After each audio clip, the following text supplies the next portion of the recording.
$1,000 a night with my 45-minute Doc Goodfellow routine. Then I was transferred from Boston to Pennsylvania. We had a group of stores there, and I was the vice president of that for a while before I was transferred to Florida. And the paper there in Greensburg, Pennsylvania, did a whole article, a whole page, showing me growing old with my makeup.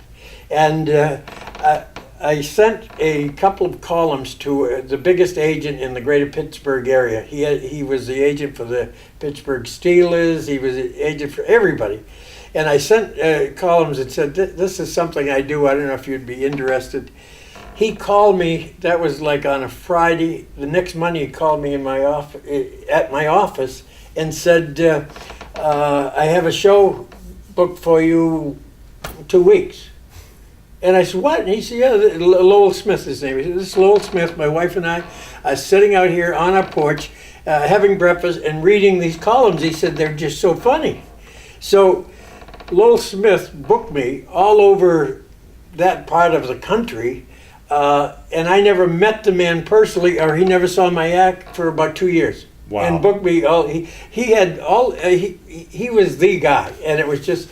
And so Doc Goodfellow grew and grew from a newspaper column into this whole character that you were doing. Right, and I still do him when I do my one-man show in Maine, in little theaters. The show is almost a 2-hour show. I open with stand-up. And I end up putting the makeup on in front of the audience and becoming Doc Goodfellow.